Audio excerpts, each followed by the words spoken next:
Alhamdulillahirabbil alamin wassalatu wassalamu ala asyrafil anbiya'i wal mursalin wa ala alihi wa ashabihi ajma'in.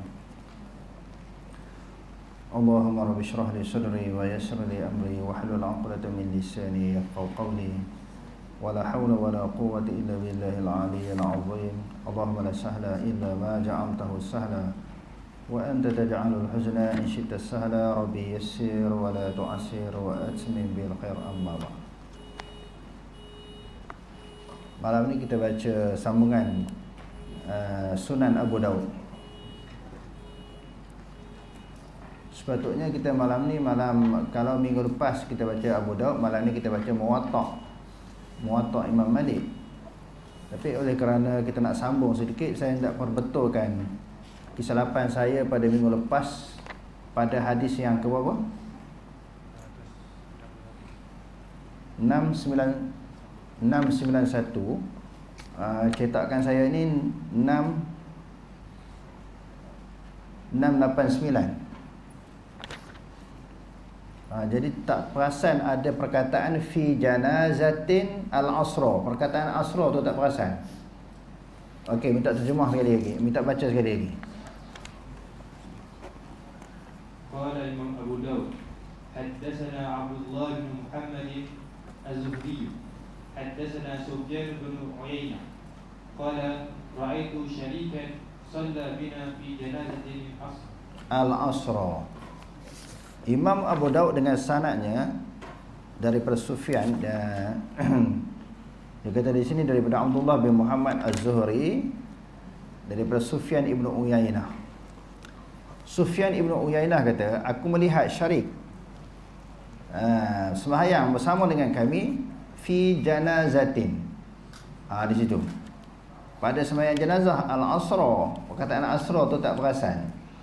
Jadi Syarik ini sebenarnya dia nak pergi sembahyang jenazah, tetapi masuknya waktu asar.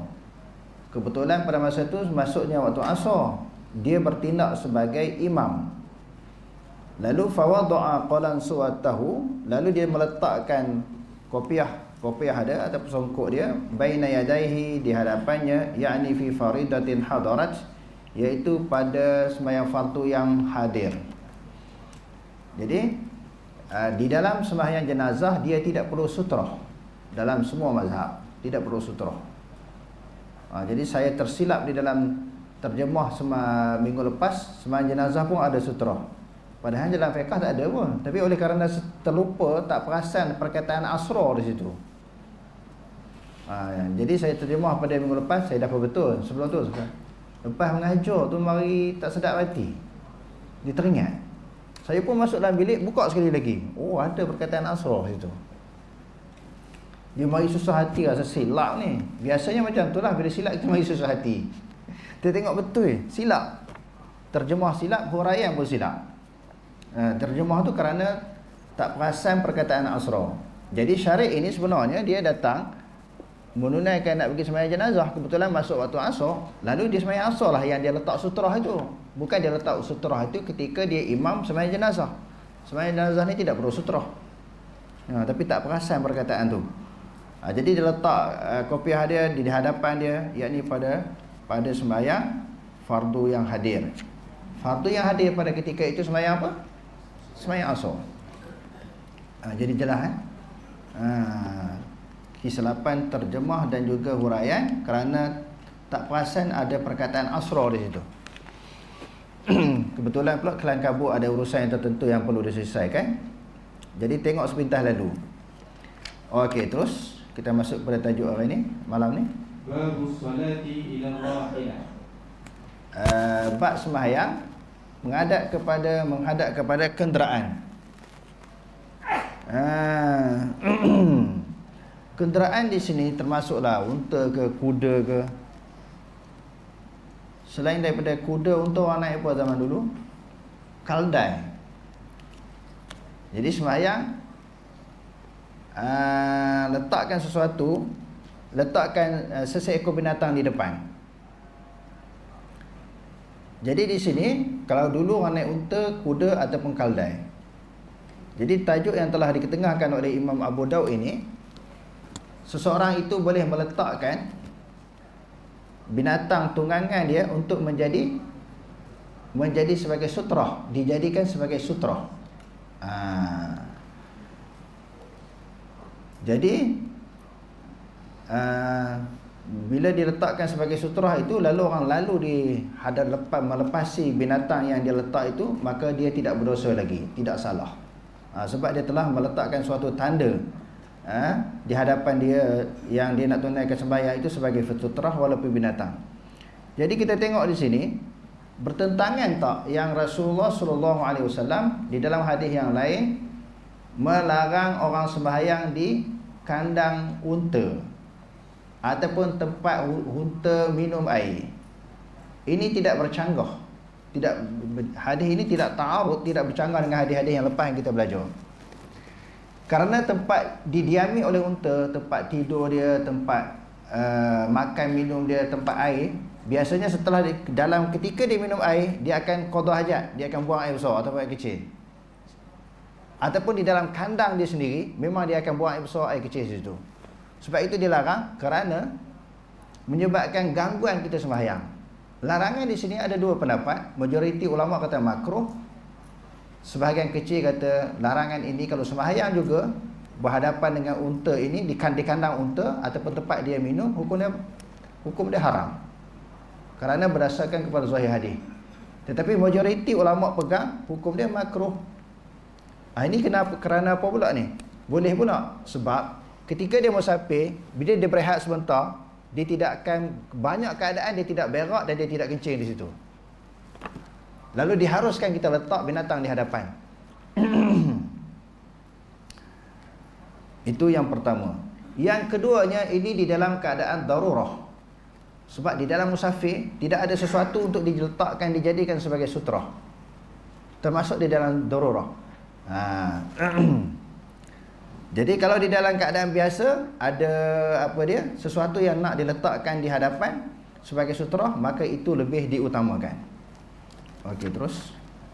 Qala Imam Abu Dawud, haddatsana Uthman bin Abi Shaybah wa Wahb bin Baqiyah wa bin Abi Khalaf wa Abdullah bin Sa'id qala Uthman haddatsana Abu Khalid haddatsana Ubaidullah an Nafi' an Ibn Umar anna an-nabiy sallallahu alaihi wasallam kana yusalli ila ba'ir.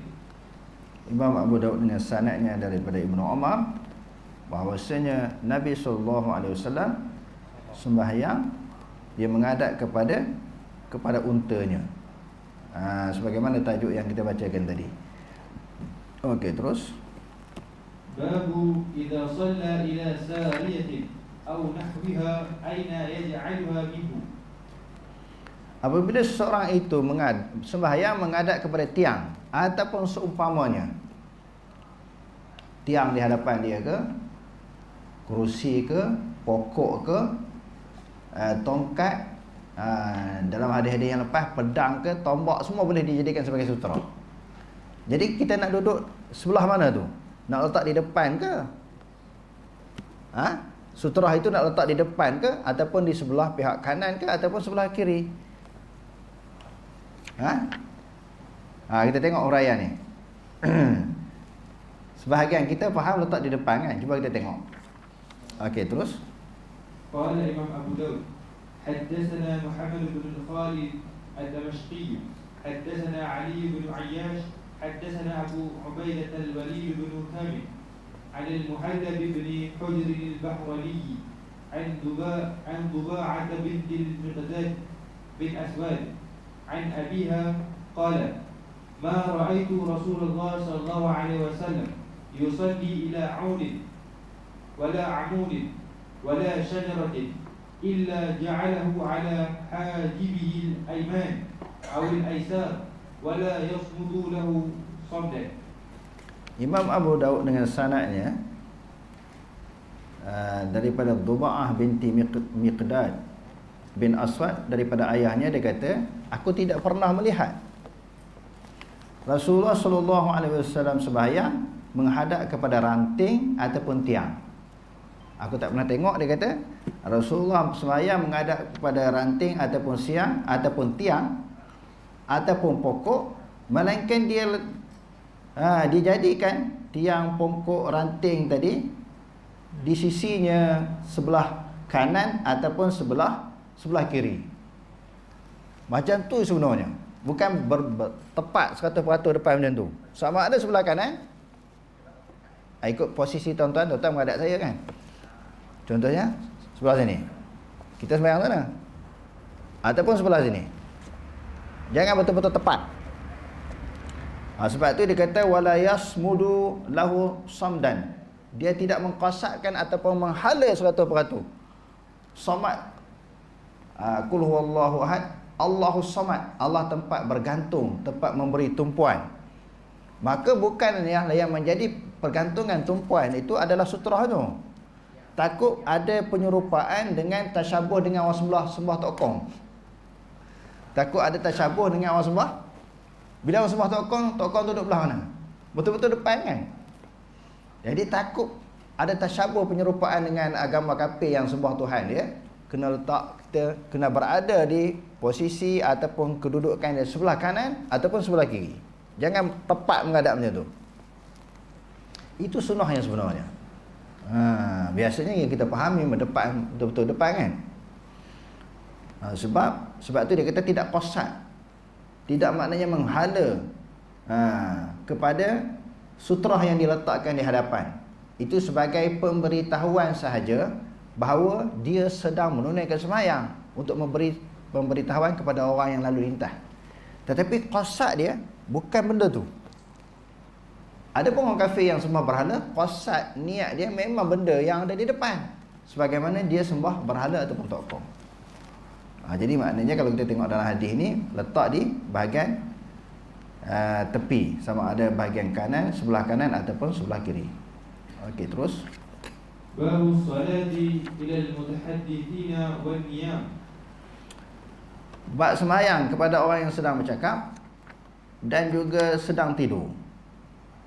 Okey, terus.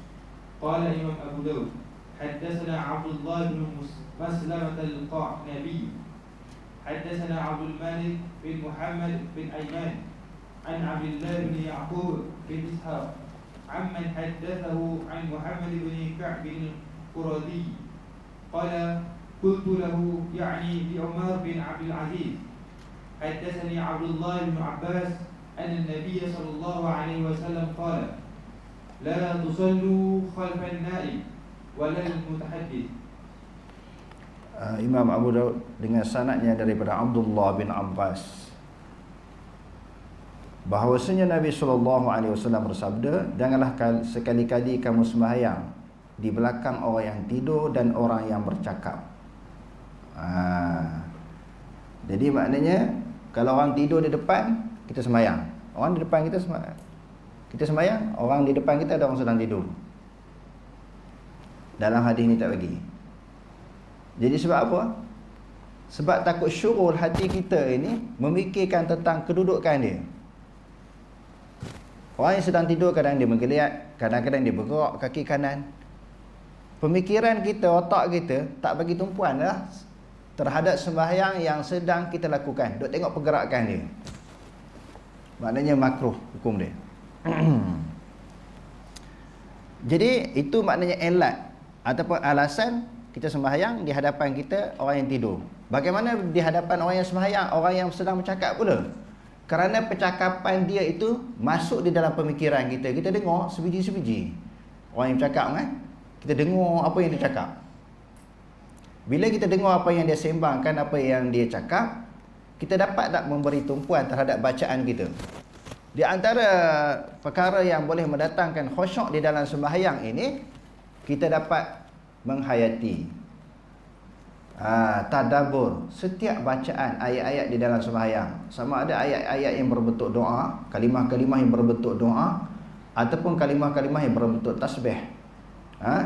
Semuanya kita dapat menghayatinya dengan baik, barulah boleh melahirkan khusyuk di dalam sembahyang. Tetapi bila kita sembahyang di depan kita orang duk bersembang, jadi boleh bikin tumpuan tak? Kita dengar sebiji-sebiji apa yang dia sembang tu. Kalau cerita tu cerita menarik pula, lagi ganggu kita dalam sembahyang. Rasa cepat-cepat nak habis ni, ada cerita syok ni, kita nak join sekali. Lagi cepat-cepat kita nak habis sembahyang. Jadi bertentangan tak? Yang pertama tadi, sembahyang di belakang orang tidur. Rasulullah pun pernah buat macam tu, macam ada ta'arud. Bertentangan dengan hadis yang diriwayatkan oleh Imam Muslim. Hadis sahih yang diriwayatkan oleh Imam Muslim, yang Rasulullah sembahyang, Aisyah duduk di depan. Macam mana pula? Jadi macam belaga dua hadis ni.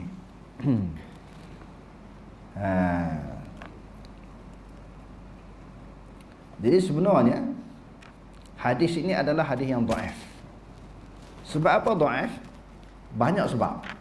Sebab apa di hadis ini dianggap oleh para ulama, yakni ulama-ulama hadis, di antaranya seperti Yahya Ibn Ma'in, Imam Bukhari dan sebagainya, bahkan Imam Abu Daud sendiri, kerana elat yang pertama ataupun alasan yang pertama, Muhammad bin Aiman seorang yang majhul.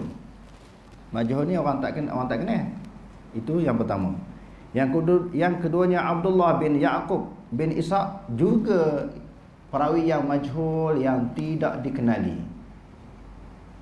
Dia satu tabaqat ataupun peringkat ataupun perawi ataupun kita kata masa zaman, iaitu golongan generasi yang terlepas daripada dibedah siasat periwayatan mereka, iaitu sahabat.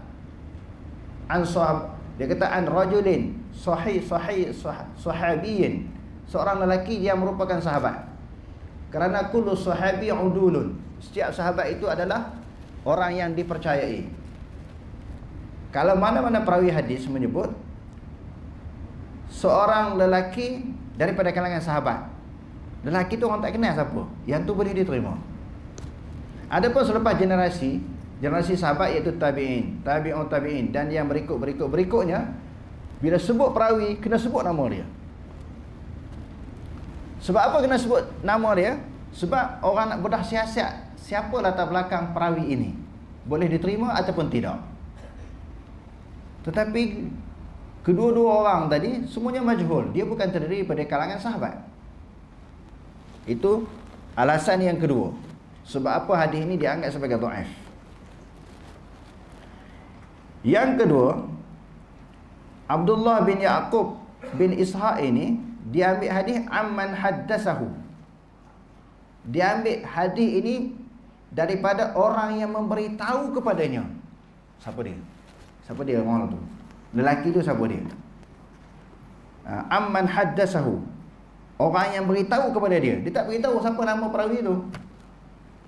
Bukan tiga, saya cek tadi banyak lagi. Sekurang-kurangnya ada 3 alasan yang menyebabkan para ulama menganggap hadis ini adalah merupakan hadis yang dhaif. Okey, yang keempat tadi bertentangan dengan hadis yang diriwayatkan oleh Imam Muslim, bahawa Rasulullah sendiri sembahyang yang di hadapannya adalah Aisyah radhiyallahu anha. Cuma ada jugalah ada ulama yang beramal dengan hadis ni. Sebab hadis dhaif ni, maka di dalam bab fadail harus diamalkan. Harus diamalkan. Maka ini termasuk di dalam bab fadail. Maknanya kelebihan ataupun fadilat. Dan yang kelima, kenapa Imam Abu Daud selalu orang duk sebut kalau sekiranya hadis itu dhaif ataupun kadang-kadang maudhu', kenapa ulama ni masukkan juga di dalam kitab mereka? Takkan selalu orang sebut takkan ulama bodoh. Bila kita petikai, dia kata takkan ulama bodoh. Kita tak pernah kata ulama bodoh. Ulama memang cerdik, kita yang bodoh. Ulama masukkan di sini untuk memperkenalkan perawi. Macam beberapa perawi yang bermasalah yang kita kemukakan tadi. Okey, bila jumpa perawi ni dia meriwayatkan hadis yang lain, maka kena hati-hati. Itu tujuannya. Dalam Abu Daud ada hadis dhaif, dalam Tirmizi, Nasa'i, Ibnu Majah lebih-lebih lagi. Banyak. Tetapi ada sebab, ada tujuan mereka meriwayatkan ataupun meletakkan juga di dalam kitab mereka hadis yang dhaif.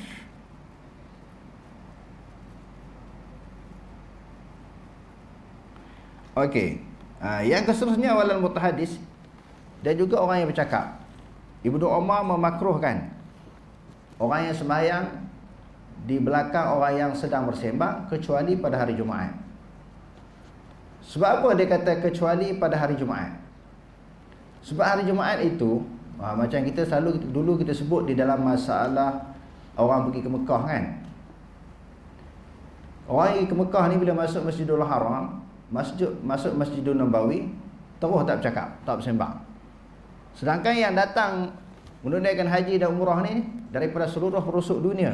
Pada masa itu Rasulullah mengajar kita supaya bertaaruf, berkenalan di antara satu sama lain.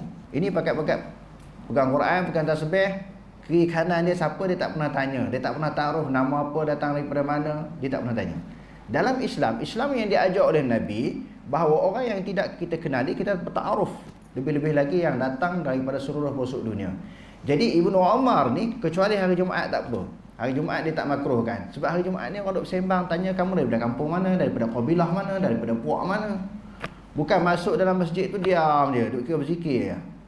Baca Quran, berdoa, berselawat. Tak. Walaupun tidak dinafikan itu tujuan utama. Matlamat utama kita pergi ke masjid untuk melakukan ibadah. Jadi maknanya sambil-sambil kita melakukan ibadah itu masa yang terluang disuruh kita bertaaruf. Jadi hari Jumaat ni orang taaruf di zaman Nabi.